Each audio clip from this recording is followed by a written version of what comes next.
സിനിമയുടെ ഏറ്റവും മനോഹരമായ സ്വാധീനങ്ങളിലൊന്നാണ് ഒരേ വാക്കുകൾ രണ്ട് വ്യത്യസ്ത ചിത്രങ്ങളിൽ പറയുമ്പോൾ അത് തീർത്തും വിപരീതമായ പ്രതികരണങ്ങൾ പ്രേക്ഷകരിൽ ഉണ്ടാക്കുന്നത്.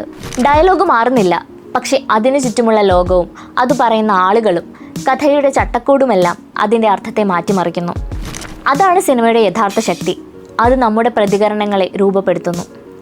എപ്പോൾ ചിരിക്കണം, എപ്പോൾ നിശബ്ദരാകണം, എപ്പോൾ നമ്മളെ തന്നെ അതിൽ കാണണമെന്ന് പോലും നമ്മെ പഠിപ്പിക്കുന്നു. 2015 റിലീസായ 2 കൺട്രീസിൽ ദിലീപിൻ്റെ കഥാപാത്രം തൻ്റെ സ്വതസിദ്ധമായ കോമഡി ടൈമിങ്ങോടെ മമത മോഹൻദാസിൻ്റെ കഥാപാത്രത്തോട് പറയുന്നുണ്ട്, How many mummies and daddies do you have? I want the complete list before sunrise. തിയേറ്ററുകളിൽ ആളുകൾ ചിരിച്ചുകൂവി.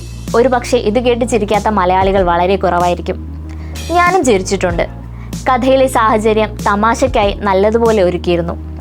മമതയുടെ കഥാപാത്രത്തിൻ്റെ കുടുംബത്തിൽ അച്ഛൻ ആദ്യ ഭാര്യയെ വിവാഹമോചനം ചെയ്ത് വിവാഹം കഴിച്ചതായാണ് കഥയിൽ. അമ്മയും മറ്റൊരാളെ വിവാഹം ചെയ്തിട്ടുണ്ട്. കോമഡി ചിത്രത്തിന് പറ്റിയ തമാശ തന്നെ.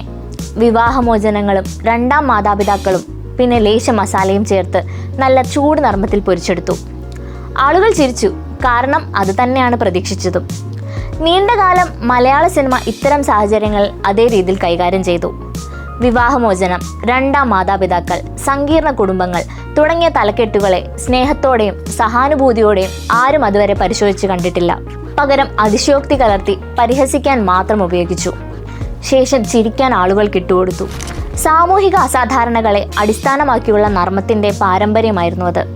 വർഷങ്ങൾക്ക് ശേഷം മധുസി നാരായണൻ എന്ന അതുവരെ കേട്ടുകേൾവിയില്ലാതിരുന്ന ഒരു സംവിധായകനിൽ നിന്നും തീർത്തും വ്യത്യസ്തമായൊരു ചിത്രം വന്നു. തകർന്ന കുടുംബങ്ങളെ പരിഹസിക്കാൻ താല്പര്യമില്ലാത്ത, പകരം അവരോടൊപ്പം ഇരുന്ന് അവരെ കേൾക്കാൻ ആഗ്രഹിക്കുന്ന ഒരു ചിത്രം. പേര് കുമ്പളങ്ങി നൈറ്റ്സ്. ചിത്രത്തിലെ ബേബി മോൾ എന്ന കഥാപാത്രം കാമുകനായ ബോബി എന്ന കഥാപാത്രത്തെ നോക്കി അതേ ചോദ്യം ചോദിക്കുന്നു. How many mummies and daddies do you have? I want a complete list before sunrise. വാക്യം അതേപടി, 2 കൺട്രീസിലെ തമാശയുടെ അതേ അനുകരണം. പക്ഷേ തിയേറ്ററിൽ ഒരു അത്ഭുതം സംഭവിച്ചു. ഇത്തവണ ആരും ചിരിച്ചില്ല. പ്രേക്ഷകരിൽ ഒരാൾക്ക് പോലും ചിരിക്കാൻ തോന്നിയില്ല. ഒരിക്കൽ ചിരിപ്പിച്ച അതേ ഡയലോഗ് ഇപ്പോൾ വല്ലാത്തൊരു തരം നിശബ്ദതയുണ്ടാക്കി. ആ നിശബ്ദത യാദൃശ്ചികമായ ഒന്നായിരുന്നില്ല. അത് നല്ല സിനിമയുടെ അടയാളമാണ്. കുമ്പളങ്ങി നൈറ്റ്സ് ആ നിമിഷത്തിനായി നമ്മെ ഒരുക്കിയിരുന്നു. തകർന്ന 4 സഹോദരന്മാരുടെ കുടുംബം കാണിച്ചു തന്നു. ഓരോരുത്തരുടെയും മുറിവുകളും അപൂർണതകളും നമ്മളോട് പറഞ്ഞു തന്നു. അവരുടെ തകർച്ചയെ പരിഹസിക്കാതെ അനുകമ്പയോടെ നോക്കാൻ പഠിപ്പിച്ചു. രണ്ടാം മാതാപിതാക്കളും വിവാഹമോചനങ്ങളും തകർന്ന വീടുകളുമൊന്നും തമാശകളല്ല, മറിച്ച് മുറിവുകളോട് ജീവിക്കുന്ന യാഥാർത്ഥ്യങ്ങളാണെന്ന് കാണിച്ചു. ബേബി മോൾ ആ ഡയലോഗ് ആവർത്തിക്കുമ്പോഴേക്കും പ്രേക്ഷകൻ അതിൻ്റെ ഭാരം തിരിച്ചറിഞ്ഞിരുന്നു. ഇത് പരിഹസിക്കേണ്ടതല്ലെന്നും സഹജമായി മനസ്സിലാക്കി കഴിഞ്ഞിരുന്നു. ഈ വ്യത്യാസം ഇത്രയും ശക്തമാക്കുന്നത് സിനിമയുടെ ഉത്തരവാദിത്തം വെളിവാക്കുന്നതാണ്. 2 കൺട്രീസിൽ ഡയലോഗ് തമാശയായി ചിത്രീകരിച്ചു, അതുകൊണ്ട് ആളുകൾ ചിരിച്ചു. എന്നാൽ കുമ്പളങ്ങി നൈറ്റ്സിൽ അത് സ്നേഹത്തോടെയും ആത്മാർത്ഥതയോടെയുമാണ് ചിത്രീകരിച്ചത്. അതുകൊണ്ട് തന്നെ ആളുകൾ ചിരിക്കുന്നതിന് പകരം ചിന്തിച്ചു. ഈ വ്യത്യാസം സിനിമകൾ നമ്മുടെ വികാരങ്ങൾ മാത്രമല്ല, നമ്മളുടെ ധാർമ്മികതയും നയിക്കുന്നുവെന്ന് കാണിച്ചു തരുന്നതാണ്.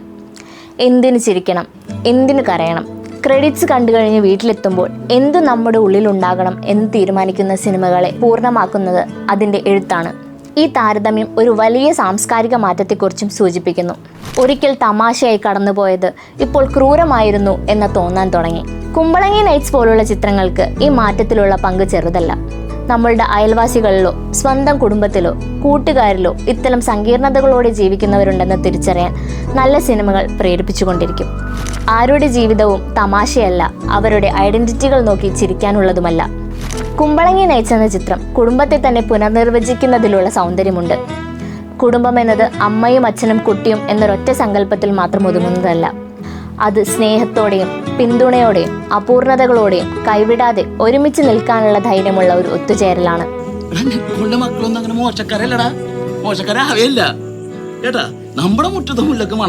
കുമ്പളങ്ങിയിലെ 4 സഹോദരന്മാരും ചേർന്ന് ആ തകർന്ന ജീവിതവും വീടും പടുത്തുയർന്നെന്ന് കാണാൻ എന്തൊരു രസമാണ്. അവരോടൊപ്പം 3 സ്ത്രീകളും ഒരു നായയും അതിൻ്റെ കുഞ്ഞുങ്ങളും കൂടി ചേർന്നാണ് ഒരു കുടുംബം ഉണ്ടാകുന്നത്. അതുകൊണ്ട് തന്നെയാണ് ആരും ചിരിക്കാതിരുന്നത്. സിനിമയ്ക്ക് അതിൻ്റെ ഏറ്റവും നല്ല രൂപത്തിൽ നമ്മുടെ സഹജാവബോധങ്ങളെ മാറ്റാനാകും. നല്ല കഥ നമ്മളോട് ഉപദേശിക്കുന്നതിന് പകരം അനുകമ്പ എന്താണെന്ന് പഠിപ്പിക്കും. കുമ്പളങ്ങി നൈറ്റ്സ് എന്ന ചിത്രം കുറച്ചു പേരെങ്കിലും ഇത് ചിന്തിപ്പിച്ചിട്ടുണ്ട്. അതാണ് ആ സിനിമയുടെ പരമമായ നേട്ടം. ഒരിക്കൽ പൊട്ടിച്ചിരിപ്പിച്ച ഒരു ഡയലോഗിനെ എന്നേക്കുമായി പലരിലും നിശബ്ദമാക്കി. തമാശകൾക്ക് ചിരിക്കാൻ പാടില്ല എന്നല്ല ഇവിടെ പറയാൻ ശ്രമിക്കുന്നത്, എല്ലാം തമാശയല്ല എന്ന് മാത്രമാണ്. ടു കൺട്രീസിൽ അതൊരു തമാശയായിരുന്നു, കുമ്പളങ്ങി നൈറ്റ്സിൽ അതിലൊരു സത്യമായി. ഈ വ്യത്യാസത്തിലാണ് നല്ല സിനിമയുടെ ആത്മാവ് ഉറങ്ങുന്നത്. നന്ദി. സിനിമകൾ ഇഷ്ടപ്പെടുന്നവരാണോ നിങ്ങൾ? എങ്കിൽ കൂടുതൽ സിനിമാ വിശേഷങ്ങൾ അറിയുവാനും ഗെയിംസ് കളിച്ച് റിവാർഡ്സ് നേടുവാനുമായി ഫാൻബെൽ ആപ്പ് ഡൗൺലോഡ് ചെയ്യൂ. എന്നും നിങ്ങളോടൊപ്പം.